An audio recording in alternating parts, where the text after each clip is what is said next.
Was I a vigilante, or just a guy who couldn't stand by and watch a pregnant woman get hurt? That's the question I've been wrestling with ever since the night I saw a billionaire CEO, a man whose face is plastered on financial magazines, openly beating his pregnant wife in the middle of a high-end restaurant, and absolutely no one dared to step in. Tell me, honestly, if you would have done the same thing when the cavalry arrived in the most unlikely form possible, a motorcycle gang. The whole thing went down at the Pinnacle, the kind of exclusive, hushed restaurant where the appetizers cost more than my rent. I was there on a rare business dinner, trying to impress a client. Everything was perfectly stiff and quiet until they walked in. He was Marcus Thorne, the CEO of Thorne Global, a man with a sharp suit, a cold gaze, and a reputation for being ruthless. She was Eliza, his wife, stunningly beautiful, but with a look in her eyes that was pure, trapped terror.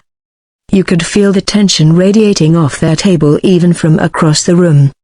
They were arguing in low, venomous whispers, but then it escalated. He slammed his hand down, hard, making the silverware jump.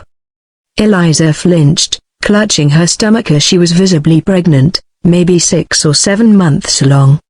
I saw the waiters look down, the other diners pretend to be utterly absorbed in their truffle fries. Marcus, emboldened by the silence, spat something in her face, and then, right there in front of a dozen witnesses, he grabbed her arm and twisted it, hard enough to make her gasp. The air froze. My heart was pounding. I wanted to move, but I froze too, paralyzed by the sheer audacity of his public cruelty and the collective fear that held the entire room hostage. Everyone was thinking the same thing: he's a billionaire. He's untouchable. I finally pushed my chair back, my hands shaking, ready to be the fool who got sued into oblivion, when the restaurant doors swung open, letting in a blast of cold night air and the low rumble of massive engines. 3 men walked in, not in suits, but in worn leather vests and boots, their arms covered in tattoos, the kind of guys who look like they'd just finished a cross-country ride. They were the opposite of everything the Pinnacle stood for.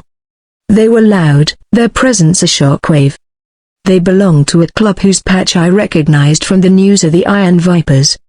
They were looking for a table, totally oblivious to the drama until one of them, a mountain of a man with a long grey beard they called Grizz, happened to look toward Marcus's table.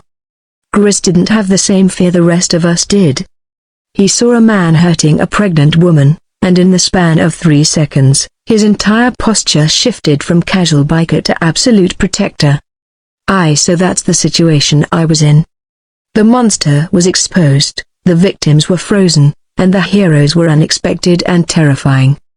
I had to make a choice: cower behind the linen or join the inevitable confrontation.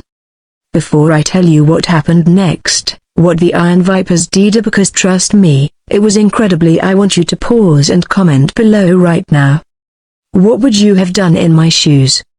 Would you have stayed silent, or would you have stood with the bikers against a billionaire?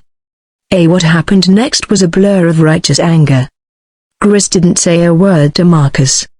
He walked right up to the table, and with a speed that defied his size, he gently but firmly pulled Eliza back, shielding her with his body. The other 2 vipers instantly formed a human wall, blocking Marcus's access to her. Marcus Thorne, used to people literally bowing to him, went ballistic. "Do you know who I am? Get your filthy hands off my wife!" he screamed, his face turning an ugly shade of red. Grizz just looked him dead in the eye, a silence that was more menacing than any threat. Then, the viper on the left, a younger guy with a scar over his eyebrow, leaned down to Marcus and whispered something that made the color drain from the CEO's face. I couldn't hear it, but whatever it was, it broke him.